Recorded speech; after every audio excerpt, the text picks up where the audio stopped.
Okay. Oh my god, I'm shaking like a leaf. I hope I can get this. I hope this is working. Please be working. Please be working. Okay, I gotta calm down. Mark, wait until you see this. You're gonna have a frickin' canary. Okay. Alright. I am on my way up to the mountains to take some videotape to show Lisa. And it is December 27th, I believe. And I believe this is Jewel, and oh my god, I'm shaking. Saw something kind of out of the corner of my eye, just skirting power lines. It was tilted and straightened out and shot straight up into the air. And okay, let me get a better view of where I am. Okay, here's the power lines. And if you look, oh, where is it? Where'd it go? Son of a bitch, I hope I didn't lose it.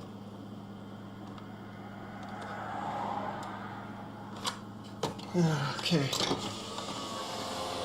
Pull over.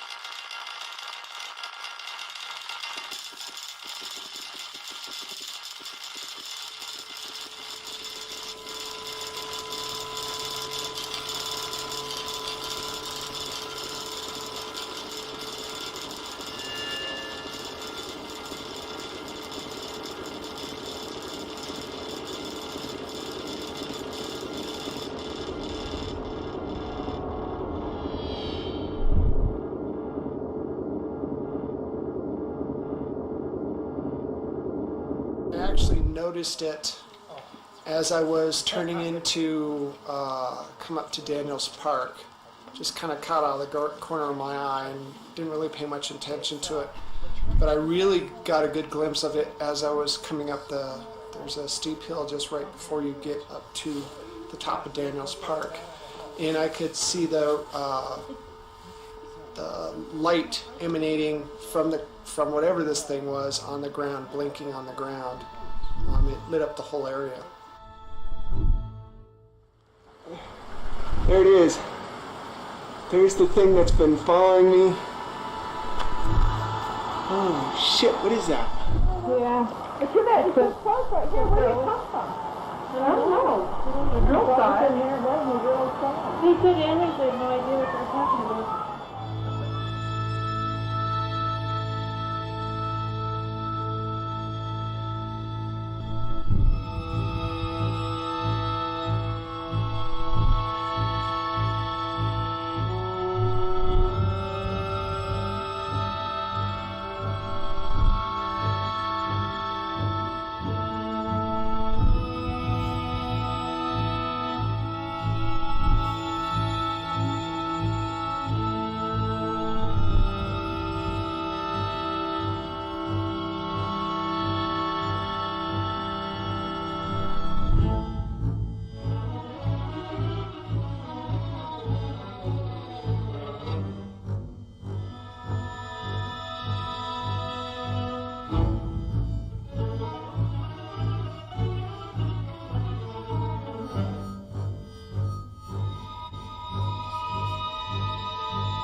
I can't tell you what this is. I have to convince myself of what I keep seeing. Thank God there's lots of other people that see it too.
day before yesterday when I had the sighting over the over my work, actually, when my boss first saw it. That night, something must have happened because I woke up in the morning and I had some indentations in my back, and I didn't notice this actually. My sister noticed it, but I noticed that I had sores around my wrists, like I was been roped or had been handcuffed or something. Okay. And it's healed amazingly fast.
Hey, what's today's date? 8th of October? Yeah, it is. The 8th.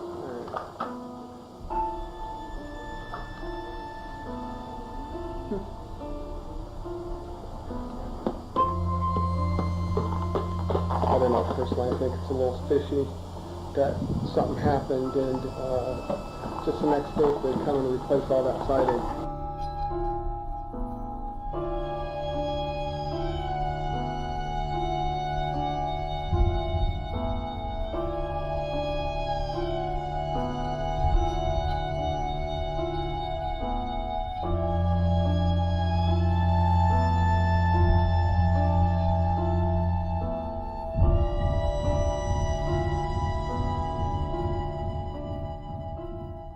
I woke up at 3 o'clock. The swimming was gone, the bruising was gone, everything was gone, and I could run up and down stairs. It was the creepiest thing. So if you lose power when you're sick, the next time everything's going to be fine? I hope so. We don't know, it's just really odd. We don't know. But where'd you get the holes? It's a pattern, right? I mean, it's right in the line. It was there when I woke up at 3 o'clock. Well, I don't know what those, those lesions are on your leg, on. There's such a pattern that this, it's hard for me to cover this from any, insects or anything like that. More likely, it could be the pressure. There's no rivets or anything on that immobilizer. But the immobilizer's gone, it just disappeared. I can't find it anywhere. It just disappeared? It's gone. You were at bed? Yes, I did. I went to bed, it's gone, we looked everywhere for it. Where do you live? Yeah. I want to go investigate. I don't know. But anyway, your exam is fine today.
Okay, today is May 5th, 2005. We have problems with our speakers buzzing all the time.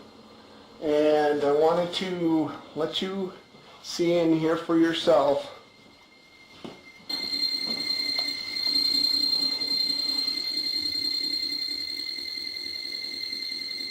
Okay, once again, it's off. There's no power. I'd like to know how the hell they do that.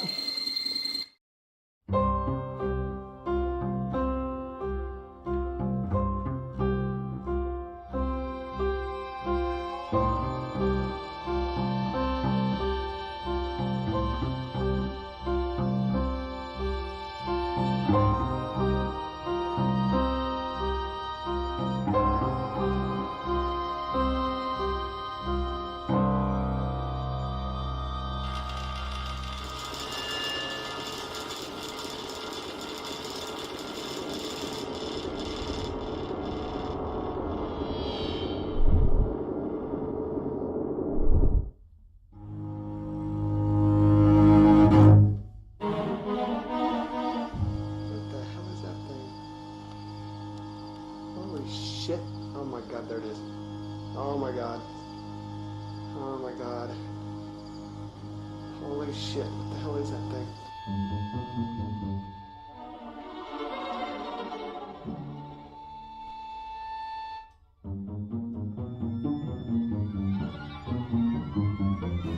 What I got here?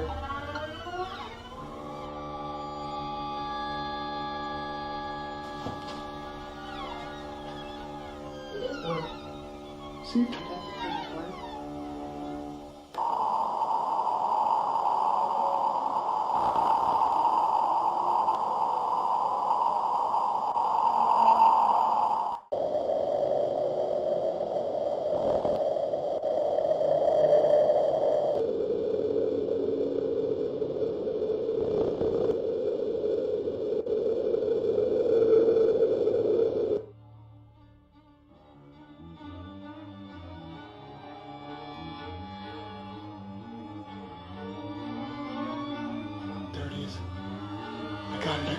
I got it. That's the same freaking orb. I gotta go over here and see if I can get it better. It's the craziest thing. There it is. There it is. There it is. I'm gonna zoom in.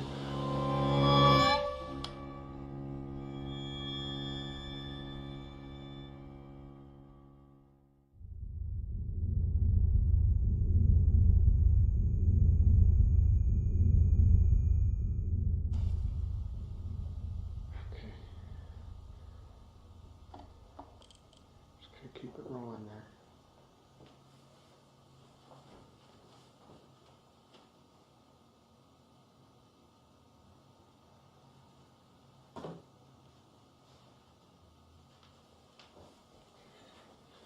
Alright, I'm gonna go to bed.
Something little bastard. Oh man, what is that?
No, nobody outside. I have no clue what the heck's going on. But, oh well. Oh my god. What the fuck is that? Holy shit. Oh my god, what's it doing?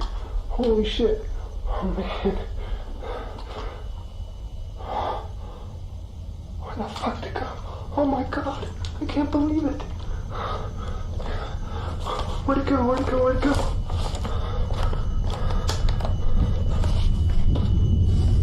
Holy shit. Oh my god.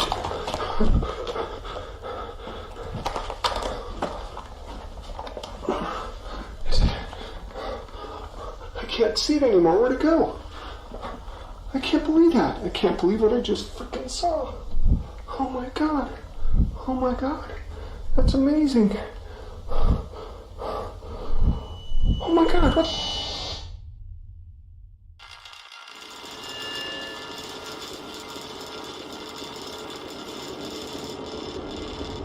Message delete. Press 7. Reply. Press 8. Save. Press 9. More options. Press 0. Resave. Urgent message. I apologize for being so forward. It did not take us long to get your phone numbers. Our surveillance is mostly for passive monitoring, but it does come in handy. I cannot tell you who I am for safety reasons, but I can tell you that your perceptions of Stan Romanek and his experiences are real. As you have probably noticed, Stan is slightly different. The way he thinks, the way he perceives the world, seems to be a little more advanced than usual. The interesting thing is that Stan has no idea who he really is. Okay, Lisa, hit the button. 1 old message. Hello, Stan and Lisa. My intention is not to scare or alarm you, but to warn you. It is great that you are back in Colorado, but Colorado Springs was not a good idea. It seems you have moved into their backyard. Now it is easy for them to get to you. I know how stubborn you are, Starseed, but please heed this warning and know that Lisa and the children are at risk also. Now listen, Starseed. You know you are different. Follow your instincts and stay alert. This is too important. Soon it will all be revealed. And Starseed, do not be afraid of what you are.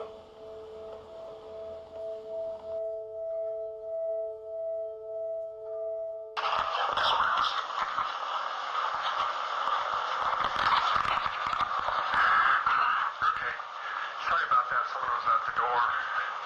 That's fine. It's nice to get to talk to you, Starseed. Who is this? Who I am is not important, but let's just say it's someone with your interests in mind. My interest in mind? You have my interest in mind. Why don't you say money? Money. Money can be tracked. You're smart. You will be fine. Just stop being so stubborn. Stubborn? Who is this? They're tracking us. I have to go. Good luck, Starseed. Who is this? Hello? Hello? This is freaking nuts. Lisa! It was her!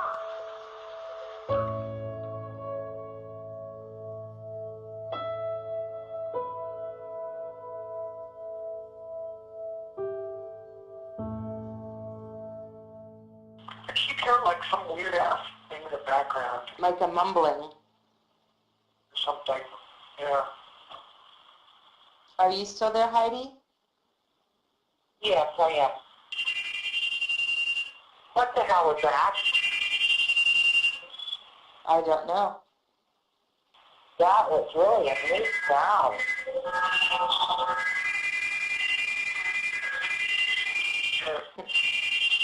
It's making me feel weird. You hear that, Stan? Real? Feel weird. Just stay on. How do you feel weird? Hello? Heidi, I'm here. Did we lose him? Stan? Let me bring Stan back in, okay, Heidi? Okay. Hang on. Okay. Are you there, Heidi? Yeah. Okay. Hey, April, is Stan there?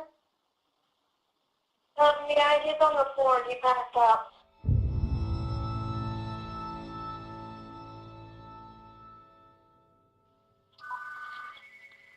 Hello?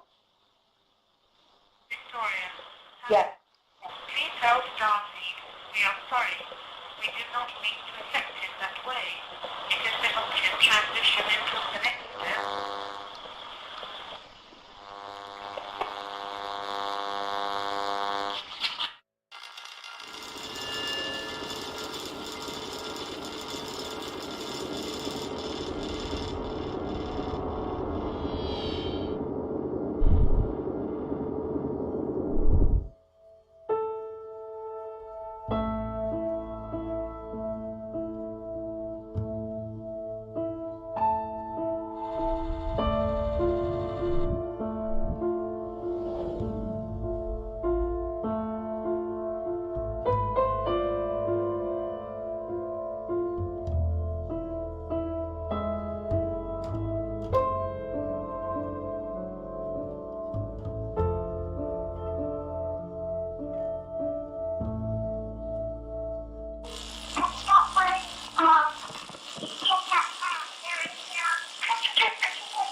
Hello?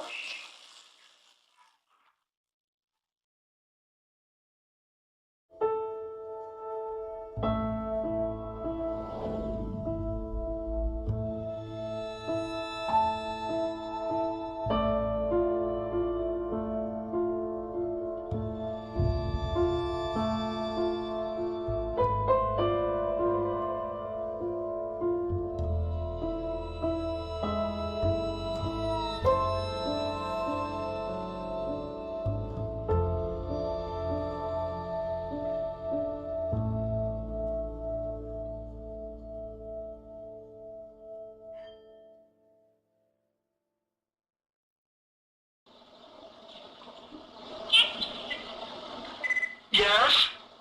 Hi. We can hear you. Is this Kilma? Yoma, hello. Kilma, are you there? Oh, sweet little girl, we can hear you. Can you talk louder? Hello? I think somebody's playing a joke on us. You're silly? Why am I silly? Okay, if this is Kilma, when are we going to see you in person again? Oh my gosh. Hello?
One thing that I think strikes a lot of people, and it certainly did me when I met Stan, is he's just a normal guy.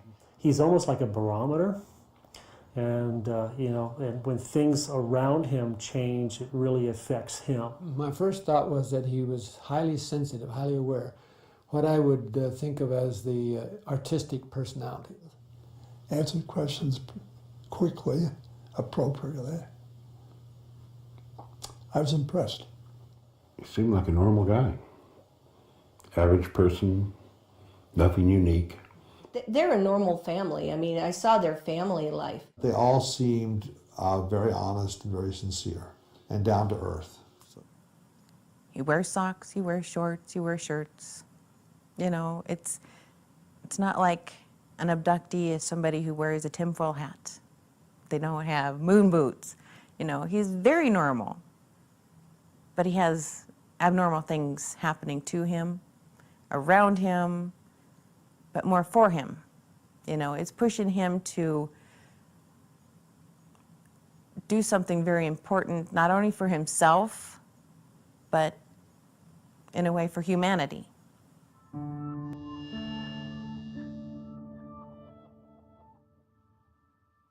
Well, I grew up in a military family, and you know, we moved around quite a bit. Not as much as most, but I had the added discomfort of suffering from severe dyslexia, and in those days I didn't know much about my learning disability. And they don't even think it's a learning disability anymore, but I was always put in classes with, you know, in special ed classes with the retarded kids. I remember I had a teacher make fun of me in front of the class and then grab me and throw me in a closet and lock me in a closet and said, "This is where we put retards." And yeah, it was terrifying. It was horrible. It was a horrible experience. And I had gang members around me all the time because of the neighborhood we lived in. I had the Crips on one side, the Bloods on the other, and they were constantly fighting amongst themselves. And I was always, you know, have stab wounds and stuff like that. I was always caught in the crossfires. And they used to pick on me a lot because, number one, I was the only white kid. Number two, I had a learning disability. And I had to learn to fight because of it. Everybody beat me up, and then I started beating everybody else up, including the principal of the high school I went to. So it wasn't good. I was kind of a punk. And just because I was kind of angry at my life, you know, because of all the constant violence and all the, you know, having to deal with everything that I had to deal with, I was frustrated. I calmed down somewhat and just kind of found my own way. When you look at that past, did it make you a better person? How did it help you? I honestly think certain people are chosen for certain things, and I had to go through what I went through so I could understand the human condition. So the role that I play now, without that understanding, I couldn't, you know, the message that I have, I couldn't give the message out correctly, I believe.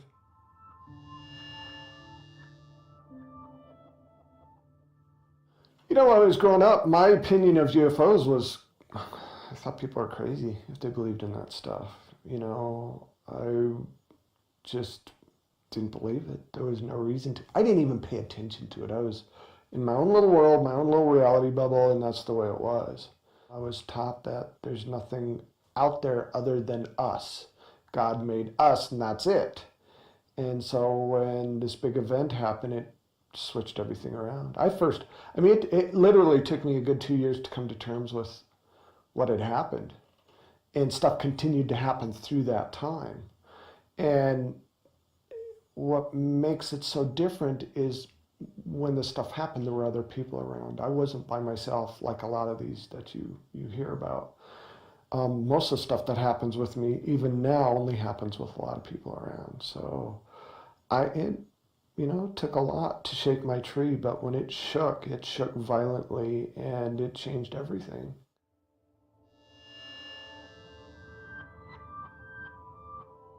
My first official sighting happened December 27th of 2000. I met my wife online. She lived in Nebraska. I lived in Colorado. I wanted her to come visit me, so I thought, good way to do it. I was going to videotape the surrounding scenery and the skyline of Denver and, send her a little care package with flowers and chocolate, stuff like that. I decided to go the back way up to the mountains, and there were cars pulled off to the side of the road. Must have been 20, 30 cars pulled off the side of the road.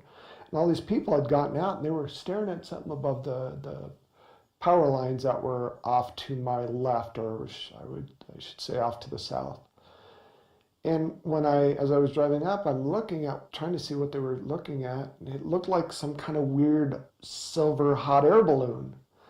And I'm thinking, that thing's gonna crash into the damn power lines. And as I got closer, it's like, wow, isn't that the strangest hot air balloon ever? I got my video camera and started, trying to videotape this thing. As soon as I rolled down my window, this thing acted like it noticed me somehow. And it was actually tilted forward, and it was moving along the power lines, and it reorientated itself and literally shot to about 1,000 foot. Before that, it was maybe 100 foot off the ground, just right above the power lines. And again, 30-foot diameter, this thing wasn't small. I was fighting within myself, am I really seeing this? And if I am really seeing this, it has to be some kind of military thing, but how can the military have anything like this? Are they really that much more advanced, and blah, blah, blah, blah, blah. And then I get a hold of Lisa, I call her, and I explained to her, and I was upset. He called saying, "You're not going to believe this. I don't know what this is, but turn on your web camera." I took the camcorder and I put it on the screen, and I put the camcorder up to the web camera so she could see it. I was very excited, and he was convinced he was insane. And I'm like, this is so cool. And she believed in this stuff, and I didn't. So she kind of helped me calm down. I mean, he was just so excited, but scared. It was just that little boy in him where it's like, you're not going to believe this, and yet it's like, I don't believe this. This is too weird. This is too scary. But this is really cool if this is what it is, kind of a drama with him. It took a lot to convince me that anything like that was even remotely real.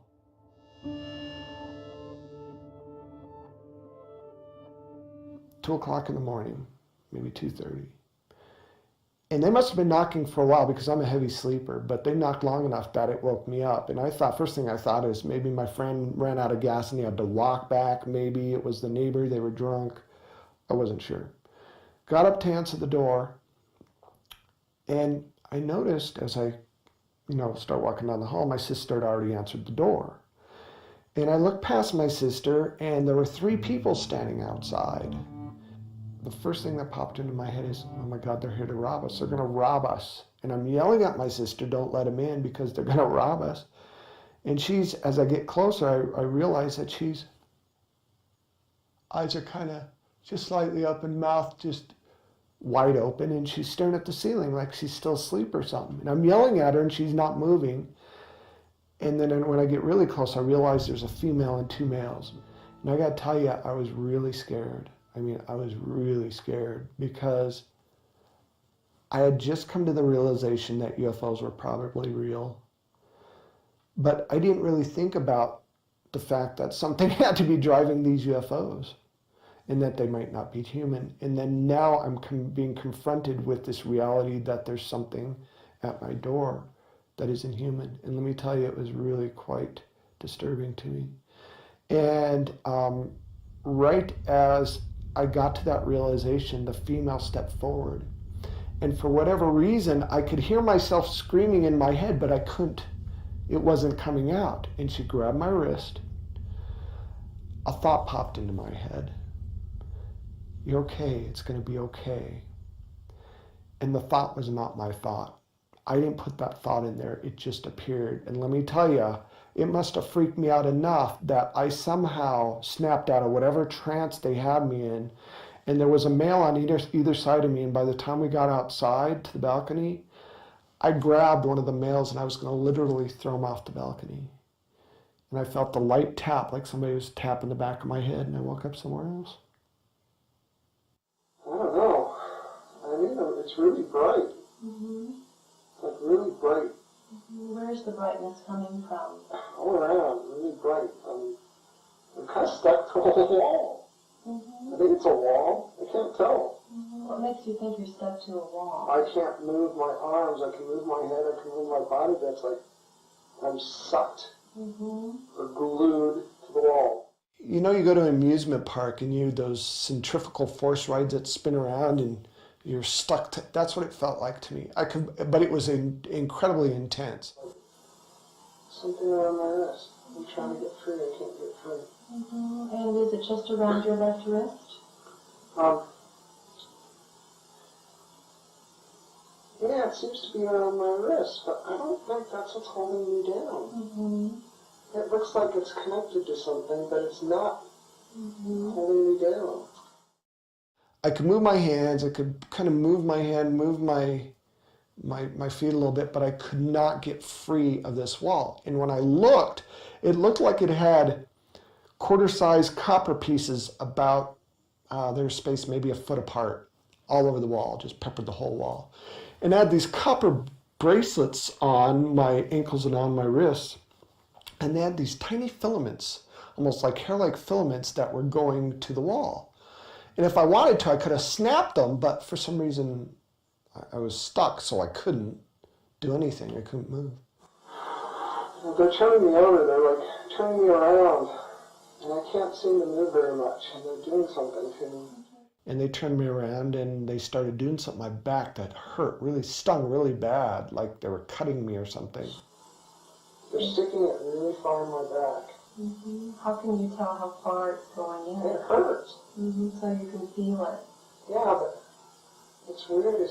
She puts her arm on me and then relaxed a little bit.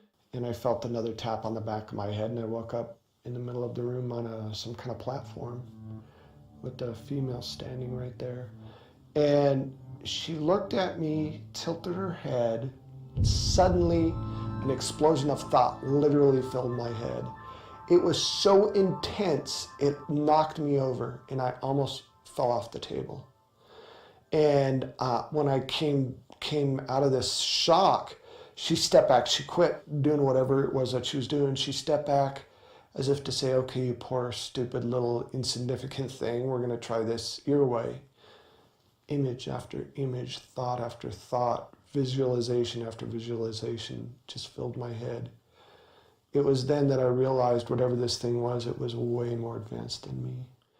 He has that experience. He calls you up. What is that phone conversation? Phone call was basically, I had the weirdest dream. He said, but it doesn't make sense because I have all the hairs all off my wrists and I have these sores on my back. I was trying to be the analytical one, you know, it's like there has to be a reason for it. It can't be that aliens came in and abducted you. And he's like, well, I know it was a dream. It was a dream. Aliens aren't real.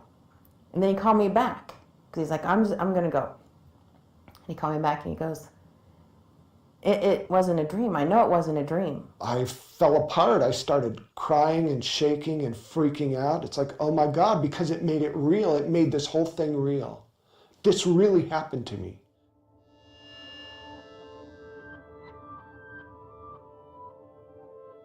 You know, when Deborah took me through the regressions, I started reliving all the pain. I started vividly remembering everything, every nuance, every sound, every painful experience, everything that happened. The most profound thing that happened to me was the part that I started writing down these symbols that I had stuck in my head.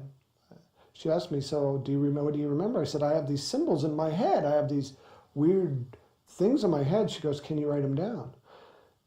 She gave me a big pad of paper and I think a marker.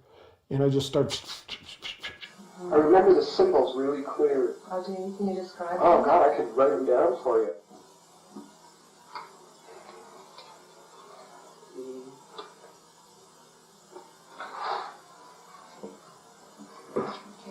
These are the images that I got in my head.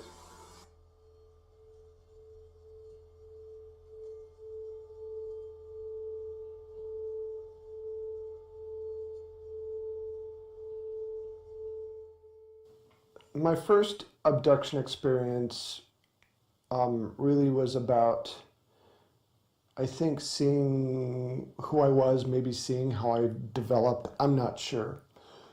The abduction experiences after that seemed to involve reproductive stuff. They're really fascinated with our reproductive abilities and fascinated with our genetics for some reason. Or maybe they're manipulating our genetics. In my case, I think the latter is probably more true. Every time I'm up there with a woman, a human female, and usually it's the same one. Over the years, it's always been the same one. It's really bizarre. So are the two of you together or We are separately? together. We're together. Okay. And we're you're side by side, and we're being led into this other vehicle or room. Or okay. After they did whatever it was that they were doing, checking us out or whatever, they brought me and this woman into this room. And then what happens next as you're taken into that room? We're just sitting there, and then all these little kids. I don't know if they're kids. They're like little. They kind of look like kids. Mm-hmm. All these kids come up, and the lady's like starting to wake up, and she looks real happy. She starts hugging them, Mm-hmm. and then she looks at me, and I look at her, and then we're both really confused. And Mm-hmm. they're just these kids, and they What come is- hug my leg and hold my hand. And there were seven children all together. There were varying ages, varying sizes, varying, some of them looked more human, some of them looked less human, some of them had hair, some of them didn't. And I'm looking at these children, and I'll never forget,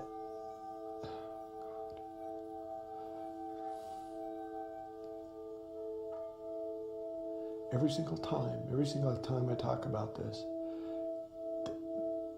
this one little girl comes up to me and hugs my leg.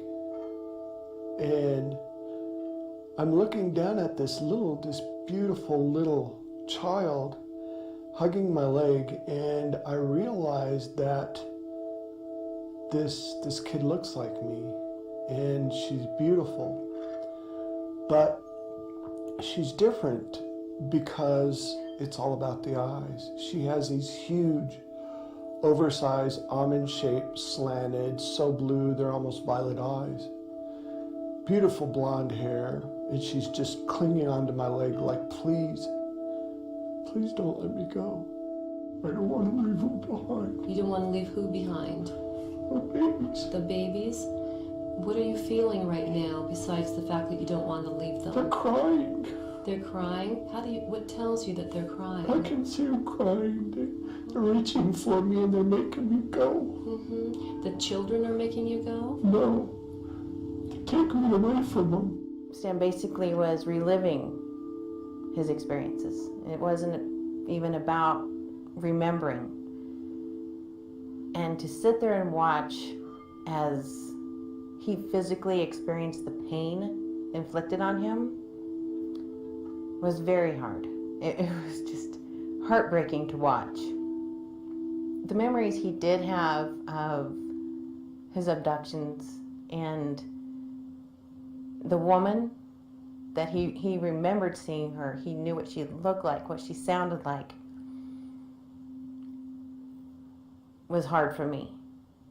But during these regressions, it all just came really, it became a reality for me.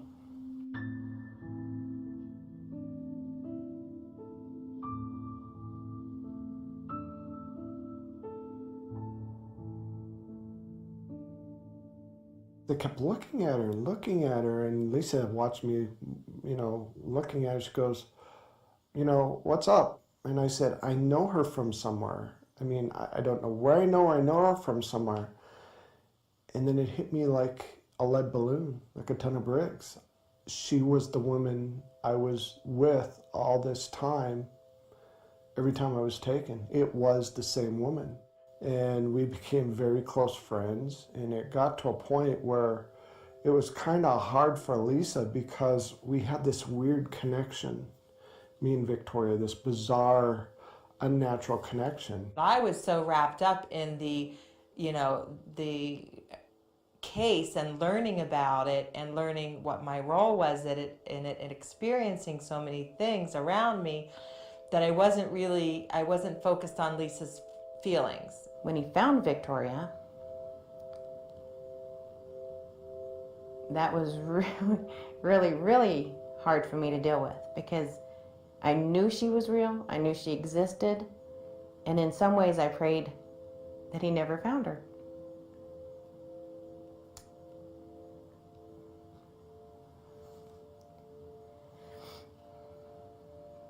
Because for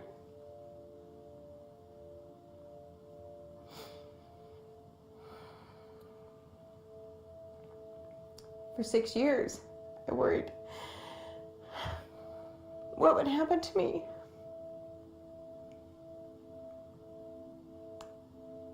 As his wife. And then when it happened, all my fears started to materialize. It was like this new courtship. It reminded me very much of when Stan and I met.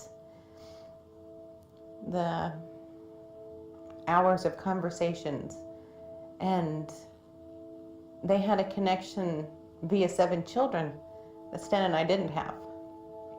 There were some instances where Stan and I would have be in a deep conversation, and it's like she couldn't put a wedge through us because we were so focused on this scenario that we were involved in and trying to learn more about it. So I think there was jealousy, but it stemmed from probably just knowing that Stan had had experiences with this woman, me, up there. Victoria and I mean, we had some rough spots where my jealousy and my anger was very evident to anyone in that house. We'd get together and the two of them would disappear and I would flip out. I mean, I would just be furious because when I voiced my concern, it's, oh, you're imagining it. It's like, don't put it off that I'm imagining anything. I see what's going on in my house and I'm not okay with it.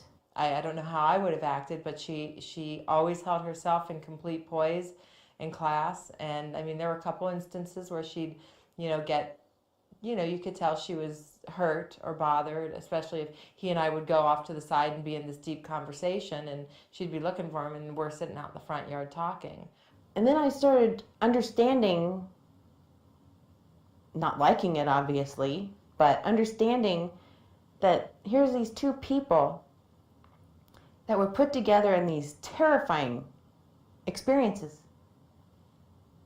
And they needed each other to figure out what had happened. I just wanted them to do it around everybody else, not so closed off. So my jealousy wasn't like crazy and I wasn't worried constantly that tomorrow is the last day of my marriage. What she has gone through is such a difficult emotional path, and she has been able to do it with grace and keeping her head on and keeping her marriage together.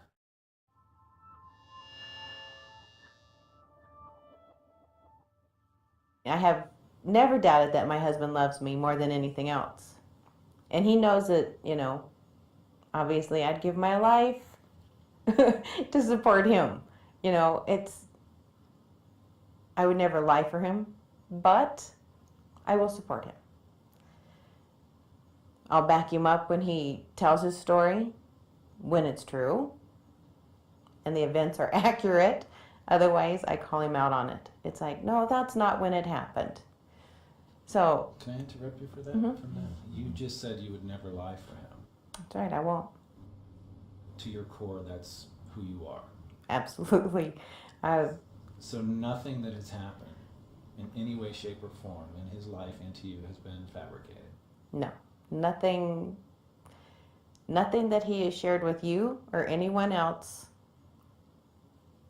is fabricated. I would not I cannot tolerate liars. I cannot stand deception.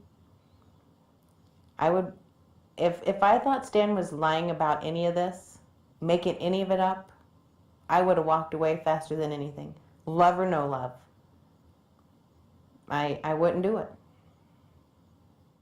He's not lying. Stan, no. When you live with somebody and the person is undergoing trauma and the person, he has physical contact. In other words, this isn't just downloading of aliens.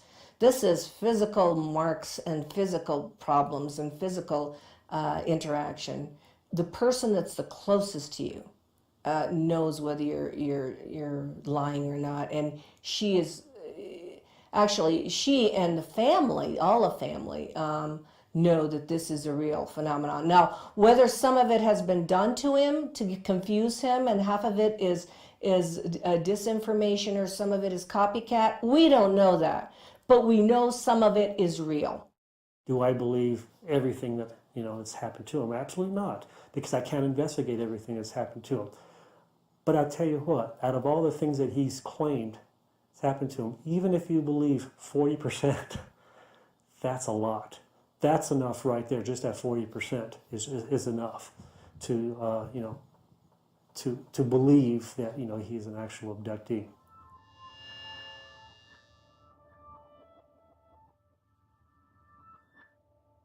This light just explodes onto the ground right next to the house and starts coming up towards where the video camera is bolted to the side of the house. And you see these what look like soap bubbles start flying around, and it almost looked like there's a little bit of steam coming off the grass when the light hits the grass. And then pretty soon the video camera was taken out, and I came back with a bloody nose and peeing blood. And later that morning when I woke up, I went to go check to see why the cameras didn't, why the cameras stopped working. Because we saw on the video, this amazing event took place and the beam of light hit the ground next to the house. But it stopped working, and I wanted to go see what the heck happened. So I went outside and I noticed this. It's as if where the beam of light hit the camera, it cleaned the whole area of sighting in this perfect arc. And it literally melted the siding. You could see where some kind of heat warped and kind of browned the siding a little bit, especially up toward the camera. And it also killed the grass below. Now, when they analyzed the siding, it cleaned the siding somehow, or pulled the dirt out of the siding all the way through the molecular structure of the siding itself. The very next day, I was going to collect a piece of siding because it was my day off and Lisa had to go to work early. And I woke up 8 o'clock in the morning because I heard this pounding. It's like, what in the world? I went outside to look, and there were two guys had taken down my surveillance camera and laid it in the grass, and they were replacing the siding of my house. I was pretty upset that they touched my surveillance camera, and what the hell are they doing replacing the siding? I tried to get a hold of the landlord, but the landlord was on vacation, and I asked these guys, what the hell are you doing? Well, your landlord wants us to replace your siding. So I had no way to check right away, so I let him do whatever. And I go, well, I want a piece of the siding. And I started rummaging through, and they got really irate. They said, no, absolutely not. We got to keep every little piece of it because we got to prove to your landlord we replaced the siding. I knew instantly that there was something fishy about that whole thing.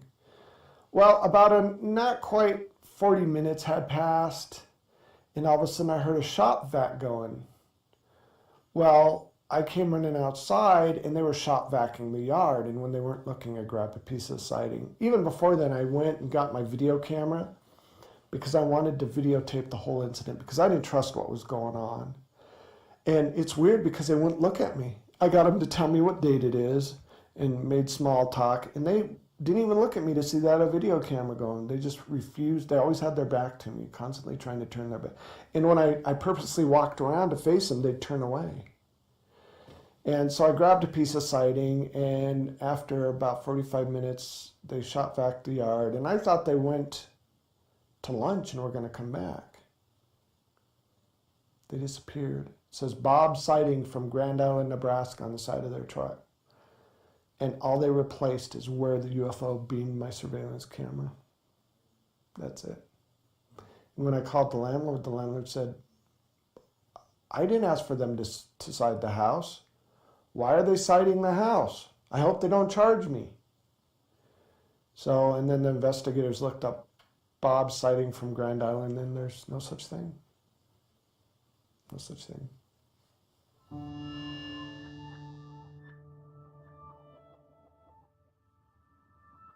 This weird British sounding voice left a message for us saying that it wasn't safe to live in Colorado Springs. And, you know, I thought somebody was joking around, but honestly, I wished I would have listened, because not long after that, I was riding my bicycle to work because I didn't live very far from where I worked. And this black SUV kind of pulled up alongside of me as I was riding, and I heard them say something. It's like, oh, great. You know, some militaries, drunk military types trying to start trouble, because there's a lot of military bases in Colorado Springs. Well, I ignored them and kept riding. They were stopped behind a car at a stoplight, so I just went up and over an embankment and drove into the parking lot where I worked, and I was going to go around the building to lock up my bike. Somehow these guys knew exactly where I parked my bike, because they found a back way to get into the back parking lot where they cut me off. It was a guy on the passenger side gets out of the car and says, "You need to keep your mouth shut." And I look at him, I said, "I didn't say anything to you." And I knew these guys were going to start trouble, and you could tell they were definitely some kind of black ops or military just by the way they looked. He started shoving me, and I kind of fell off my bike a little bit, and I heard him talking about the alien stuff, and I said, "I can't shut up about this stuff. That's ridiculous." And so he started swinging, and we got into a tussle, and you know, I grew up in Southwest Denver, so I kind of know how to fight a little bit. And then the guy behind the passenger seat, there were 4 of them altogether, got out and did all these kung fu karate kind of moves, and I actually laughed at him. I think it kind of pissed him off a little bit. But he came at me, and I had a bike chain wrapped around my seat that I locked my bike up with, and I just started wailing at him. And I honestly thought I killed him, because he was on the ground jerking around and shaking really hard like he was having convulsions or something. And I felt this intense kind of weird tickle pain thing on my lower back, and I hit the ground. And as this was going on, people were driving by watching this happen. Somebody called the police. The police were there almost, within 5 minutes of these guys picking up their buddy and throwing him in the van, their whatever SUV, and taking off. Come to find out, they actually tased me. And that's why I fell to the ground. And one person tried to follow them and lost them. So there was a police report made, and ended up with a broken wrist and a broken nose. And, you know, I wished I would have listened to that call.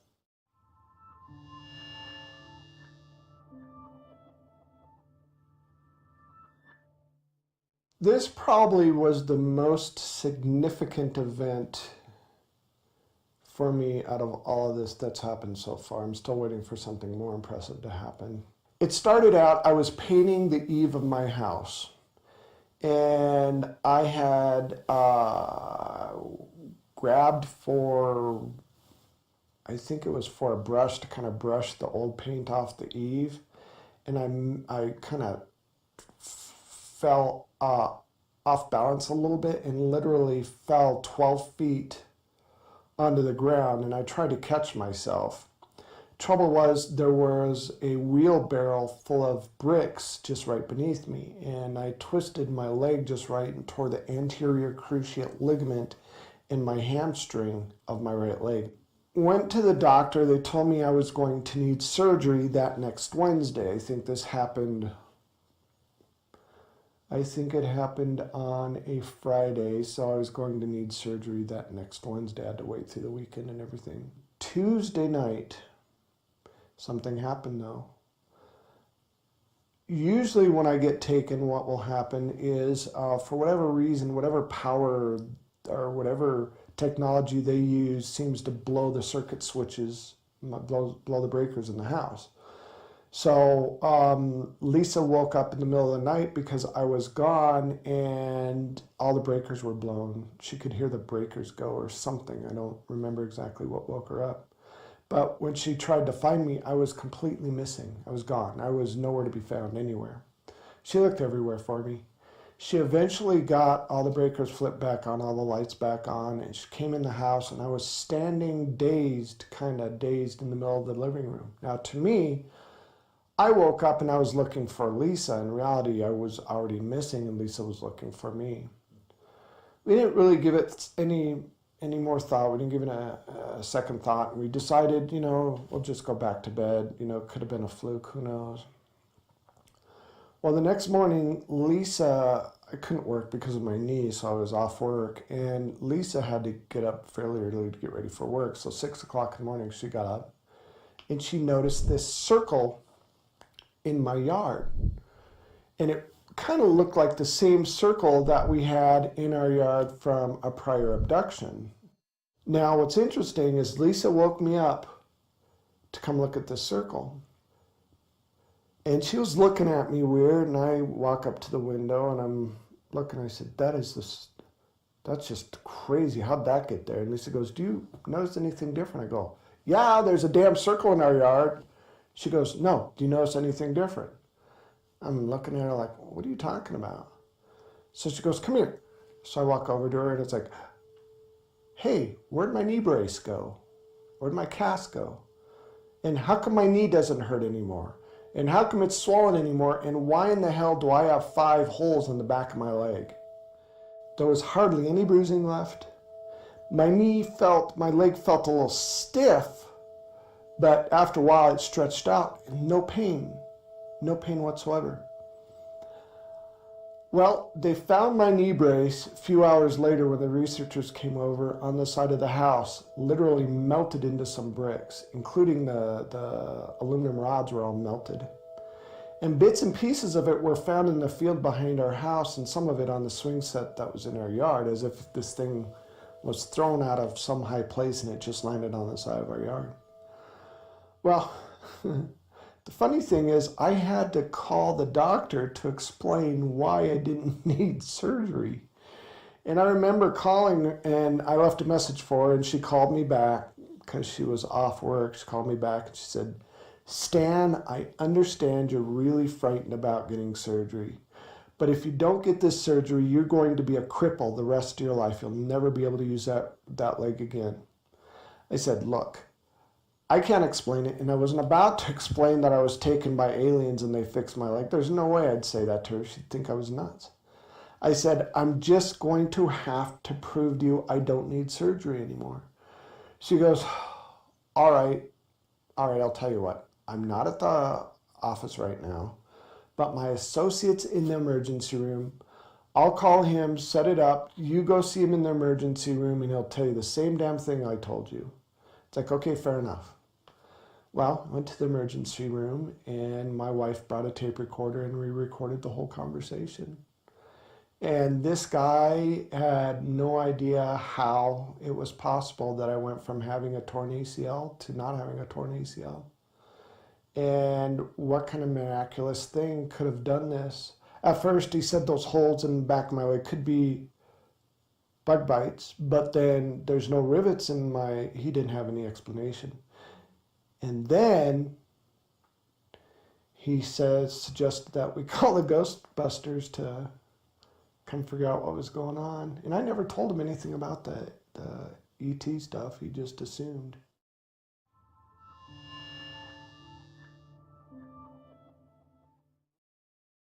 This video was pretty much the piece of evidence that put me on the map. It's also the one I get the most, what's the word? the most crap for, basically. You know, the debunkers try to, and the skeptics just will pick that thing apart. How it originally started, I got married, moved to Nebraska, and I was living in a town called Kearney, Nebraska. And I was watching TV and got up to get a drink of water when I noticed movement outside of one of the windows. And it's like, why the hell would somebody be looking in our window late at night? And then the first thing I thought was, oh my God, we got a peeping Tom trying to see my stepdaughters. This literally went on for months, good 3 months, maybe 4. Called the police, neighbors knew about it. It got so bad we set up little booby traps outside. And every time, you know, we heard a noise, we had a bat by the door and we'd run outside, but nothing. One day, one of the researchers said, hey, you've got a Sony Hi8 camcorder with night shot on it. Next time you see movement out of one of the windows, grab your tripod, put on a tripod, point it toward that window and see what you can catch. Well, it happened, and I grabbed my camcorder and put the camera on the tripod and pointed it toward that window. And I went to the bathroom. I was sitting at the edge of the bathtub reading a magazine because I really wanted to catch this guy. I wanted to give him a little time to look in the window. And I was reading the magazine, and there were 2 flashes of light. And the second flash of light was so bright, it almost blinded me, and I had the door almost all the way shut. It's like, holy crap. So I looked, and I kind of ducked back, and then I kind of looked again. I see this head pop down. And it's like, yes, I got him. Finally got the little son of a gun. And I went to go look out of the window to see if I could see this guy. And I saw what I thought was a small child running toward the backyard. Whatever it was clipped the bush next to the house and stopped as if it heard me or something and slowly looked back at me. What's interesting is I thought it was a full moon because I had a real good visual of this thing, whatever it is. And come to find out there was no full moon, so it might have been something else over our house that night.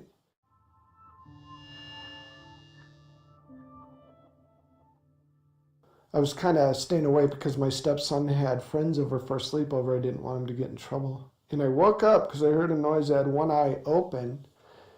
And I'm sitting there going like this, and I see a naked figure run into my kitchen. I'm thinking, what in the heck is my stepson doing? I thought his friends dared him to do something, and I was going to go find my camera to blackmail him because I wanted to catch him on camera. I went upstairs, and they were still asleep. I kind of woke one kid up, opening the door. I said, I heard a noise, and then went back to sleep. Went back downstairs, made sure, there was nobody messing around with me. I was just about to turn off the camera when I see this figure looking at me through the sliding glass door, blinking, moving. It's like, that's got to be somebody in a costume or some kind of puppet or something. I got closer. He closed his eyes slowly, and as if he was trying not to make a sudden move, he slowly just moved off to the left and disappeared. It's like, holy crap. So I'm looking outside to see if, there's somebody holding like a puppet or something, and there's nothing. I went to the kitchen, and there were maybe 3 flashes of light that you can see reflecting off the windowsill of the kitchen. And I woke up on the ground 45 minutes later, only remembering seeing the flashes of light. I didn't remember actually seeing being in the window till I looked at the VCR.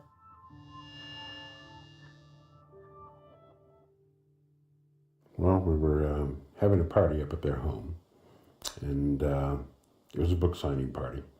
A surprise party for Stan. One of the things that we try to do is make sure someone is with Stan at all times, so that if something does happen, if he sees something, that there's a witness there.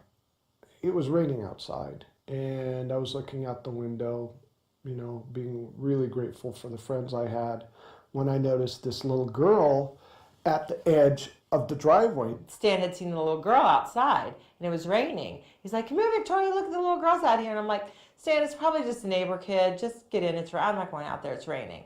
You know, and it was after that I said, I will never not pay attention if Stan Romanek says, hey, look at this. This is unusual. I had my porch light on, and it illuminated the yard up enough that I could see this little girl standing in a gray jumpsuit at the edge of the driveway. She had dripping wet hair, and I'm thinking, it's 9 o'clock at night, it's raining, this girl's wearing a jumpsuit. What parent in their right mind would let their little daughter out in the rain like this? And why is she wearing a jumpsuit, and why is she staring at me? I remember Stan going outside. He said he wanted to go outside for a little while. And it was kind of funny because then my friend Rick comes over and he goes, where's Stan? And I said, he went outside. He's like, is he alone? And I said, yeah. And he's like, oh, I better go. Damn it. Let me know whenever this happens. So I went outside immediately. I was looking for a flashlight. All I had was my camera, and I was using my camera as a flash because I wanted to see what this little girl wanted, and she ran away again. And it was by chance that I clicked the camera just in time to get a picture of her looking from behind a tree, looking up from behind a tree. And I was so dumbfounded and amazed by this picture. All I could do was sit there and stare at it. He had an odd look on his face, just dumbfounded. And I joked with him, I said, hey Stan, how are you? Doing okay? He didn't respond. He just looked at me, stared at me. And I was speechless. I couldn't say anything. He goes, Stan, are you okay? And I just showed him the picture. He goes, oh my God, you have to show everybody this picture. This is the most amazing thing I've ever seen. When we got back into the party, I told everybody, I want everybody to listen for a second. And I said, I need everybody's attention right now. Something appeared to have just happened outside. And I'd like every one of you to look at what's on the camera here. And her eyes were really large. They were very large, almond-shaped, human eyes, but very, very large. It was more than a photograph. She was on top of that camera, emoting emotion. It was a moving moment. Many people just started crying. They didn't. There was something so profound about what appeared may have just happened. So this was really strange, and we're all, you know, kind of freaking out about this. Everybody had taken a look. So I kept telling him, let's get this on the computer, let's get this on the computer. Everybody said, go put it on your computer, go put it on your computer so we could see it bigger. I took 2 steps down the stairs to go to my office. Beep! The pictures disappeared. We checked. It was off the camera, not there. The shots before it were there, shots after it were there. Every single person that was at that party saw it before it disappeared. And then he received a phone call. And then 2 minutes later, the phone rang, and somebody handed me the phone, and I answered it. It's Daddy. Don't worry, I love you. I'm okay. I started just crying and crying and crying because I knew in my heart that it was. And then it all come flooding back. That little girl that was hugging my leg was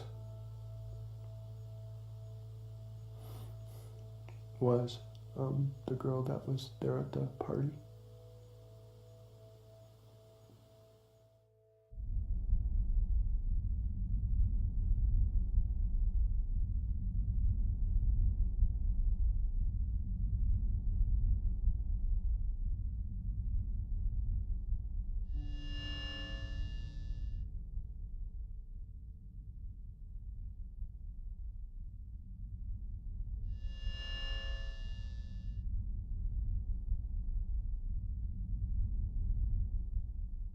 When I ran across his video of his first UFO sighting, I was really intrigued. Plus, I was part of MUFON, and I noticed that they had one of their investigators look into it.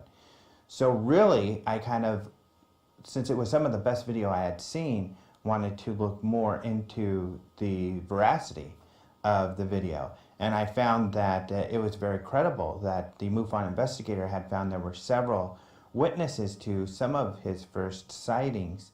when you only have a first-hand experience, only one person, and there's not really much you can do with that. That's not the issue. That was never the issue with Stan. There's just so much information out there. It's almost overwhelming. Stan's story is incredible also because it has so much proof. It has so much credibility. I mean, he has not only photographs, films, videos, he downloads formulas. He has it all in that story. That story is a gold mine for an example of perfect contact. There are aspects of the case that are very solid, that it would be impossible for Stan to hoax. Stan is being used to give a message also. I mean, he's being used to say it's real. The stuff that I've seen, the evidence that he has, that I looked at, and the people that I've interviewed around him, wow, yeah, he's the real deal, no doubt.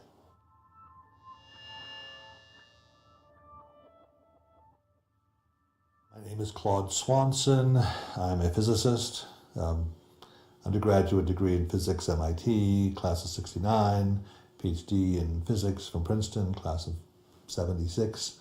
I did engineering consulting with the government through consulting companies for 20 or 30 years. What got me into physics was my real true love, which is what's called unified field theory, which is like the theory of everything. It's like the deepest questions of science, how things really work. For me, the enduring thing is that if you put together this particular set of equations, you'd have to know a lot about physics, okay? And from what I've seen of Stan, he doesn't. You'd have to know a lot. And there aren't many people who would be smart enough to be able to choose these particular equations and put them together. Most people would pick a random set of equations, or they pick something that looks complicated, that maybe has no meaning to it. These equations actually relate to propulsion and faster than light travel. I mean, I think one thing that they give is a sense of credibility to Stan.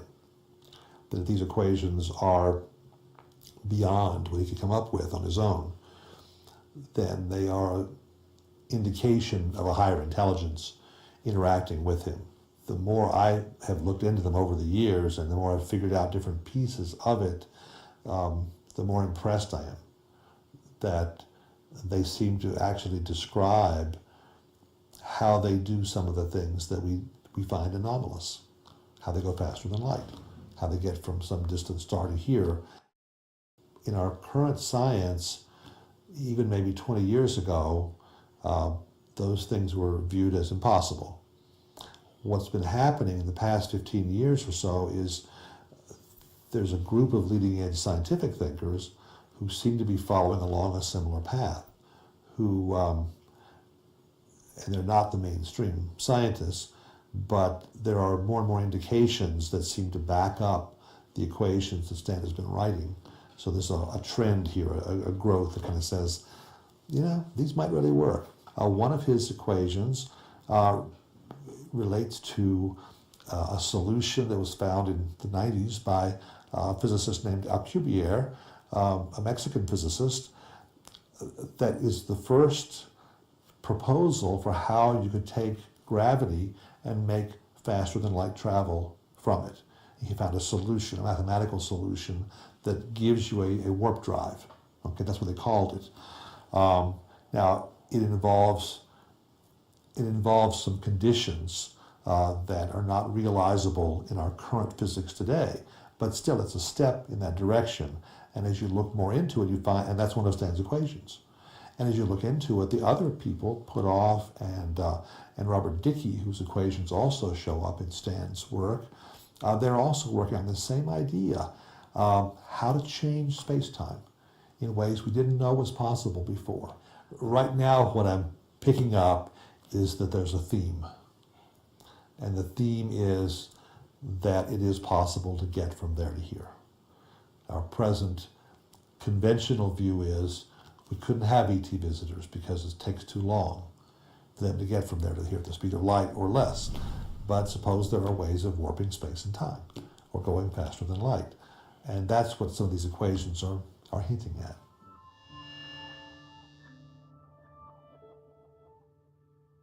First name is Stanislav. My middle name is Gergely. My last name is Ojak. I have a PhD in clinical psychology, and I have a background in engineering, architecture and design, industrial design, and education, headmaster private school for gifted children. I administered, with his agreement, with no one else around. His wife was in that building, as was my wife. It was a home of a mutual friend. There were about 5 other people, and they're in the remainder of the house, and we use this office. The doors were closed, very private. I asked him a series of questions to determine, from my interpretation, his coherence, his intent. Is he there to bribe me intellectually? Does he want me to set up some kind of an assessment or analysis to glorify who he is? I looked at all those issues. I gave him some document. I said, okay, now I want you to take these tests and answer them at whatever speed you want. Don't worry about the length of time. But you can't ask me any questions. And he said, okay.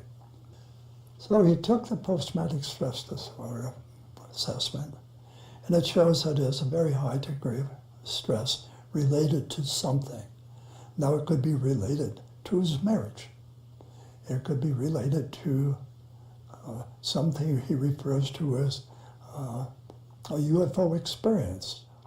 I gave him a personality test, which is called Myers-Briggs, in order to be able to understand his personality relative to himself and the way he answers questions. I also gave him one for his ability to recall things, for memorization. I gave him one for interpretation in regards to lying. I outlined 27 different questions and how he answered them. And I watched what he did with every test, because that's part of the assessment. How did he take it? Was he eager? Was he frustrated? Was he focused? Did he ever stop and lean back, or did he ever hit the table? Many things that might show frustration. He did all 5 tests very calmly. And when it was all through, it took, as I recall, almost 2 hours. When it was all through, he said, I'm through. How am I? I said, you look okay to me. He said, me? I said, I haven't assessed the test yet. How can I answer that? It's okay. Look at him, tell me. I said, it'll take longer than that. Because I have to look at him carefully and do an assessment. He said, can you just tell me, am I crazy or not? Can you say that? I said, yes, I can tell you. From my perspective, you're sane as most people, if not more. You merely have had more experiences that confuse others more than they confuse you. And what I explained to him, norm is not something that we can all agree upon. So we have to have a norm which to agree upon. So if you're asking for my norm, are you normal? The answer is yes. If you ask many other people, the answer is no. In fact, they probably call you weird, a liar, and do that things. I said, you do not lie. I mean, you do not to me. Your experiences are real. I have a lot of proof for it. Therefore, you're okay.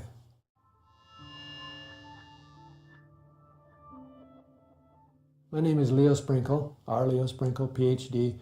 I'm a counseling psychologist in the state of Wyoming. I teach self-hypnosis to people who wish to learn the techniques, not only to relax the body, but to focus the mind. So from a standpoint of general mental health, these techniques are useful. Some people may not like the word hypnosis, so if they don't like the word hypnosis, let's use meditation or daydreaming, image rehearsal for athletes, goofing off for teenagers. The task is to assist a person to recognize that within each person is more awareness, more knowledge than he or she may consciously be aware of.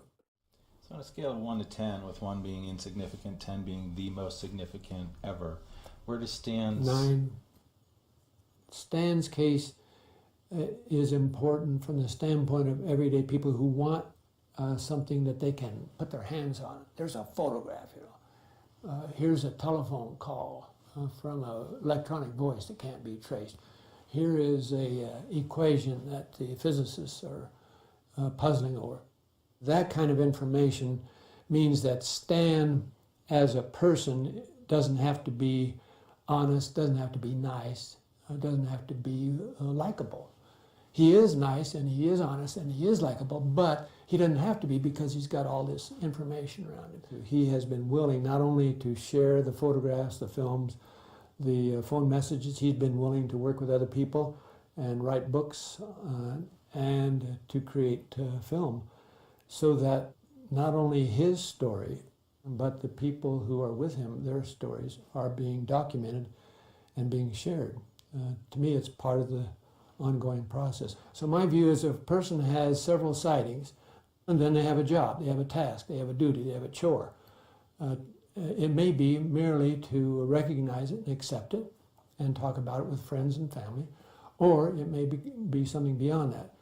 And so with Stan, the fact that he had already been willing to go through hypnosis, the fact that he had already been willing to talk about it, and the fact that he had information beyond what most people have, and that he's dyslexic,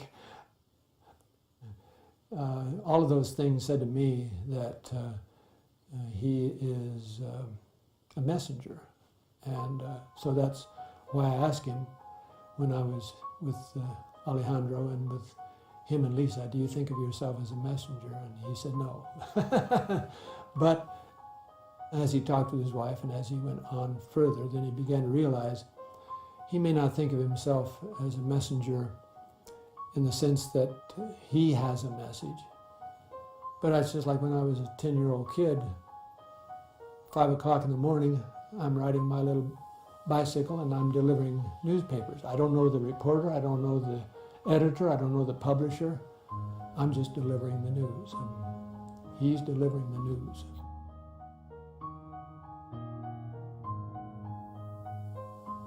He's probably a vehicle for some group or some race to give a positive message to the planet. But, you know, he's human. So we get all the human stuff and then we get all the starseed stuff together. And he has a purpose, he has a mission. And I think his story is fascinating, and I have recommended that this is the ongoing contactee case people should look at. Remember Paula Harris asked me some years ago, why don't you think people believe in UFOs or want to? And I don't, because people have no place to put it in their mind. There's no reference. And it is of such importance or significance that it would force a person to reconsider all their foundational beliefs. Their beliefs about religion, who we are, what we are, why we're here. People aren't prepared to go through that mostly. It's much easier to go along with the herd, and I've got plenty of things I want to do or have to do, and I'm busy, busy, busy. It's amazing how many people witness unusual events and rationalize them and go about their daily routine. It's our nature. It's the most comfortable thing to do. I mean, I think that there's a growing number of people who are taking an interest in the larger definition of who we are as human beings. There are thousands, tens of thousands of people who've had near-death experiences, who've been dead clinically on the table, the operating table, the heart operations, things like that. They've experienced the other side, as they would say. There's a uniformity in what they're reporting, that there is another side, they come back saying, we are powerful spirits here in these physical bodies trying to have a human experience. There are these higher dimensions, okay, and we're all kind of learning and growing in these experiences. And a lot of what they say seems very consistent with the lessons that are coming out of these ET contact cases, trying to learn who we really are as human beings, to expand our own consciousness, our own understanding. Bottom line, even Stan, I think, understands this, that the group, and there's several groups visiting the planet, the group that he's involved with have some kind of spiritual message, some kind of evolution of humanity that they want to happen. At the soul level, this is big time. Because in my opinion, our souls are recognizing that this is a crucial time for humanity and for the planet. And so if we can bring ourselves at the human level to work together to collaborate, not only with ourselves but with the ETs, and then I think it's well worth it and it'll be worth celebrating. Yeehaw. People always ask me, would you do this over again in a heartbeat? I would, in a heartbeat, because I've learned exponentially and I get to look outside the box. His responsibility is to simply share his story, what he's experienced. And if it helps people who are in the same situation, that's very important to us. It's all about getting the message out. Every person, whether we are a researcher, whether we're an investigator, whether we are a viewer, whether we are a contactee, or whether we're a fan or a foe of a contactee, each of us has our story, and each of us is unlocking inside. Why am I afraid of ETs, or why do I love ETs, or why do I wonder about humanity? Each of us has our own story. I have definitely gone from ignorant, disconnected, frightened to enlightened. I have. That's what this is about. That's what my message is about.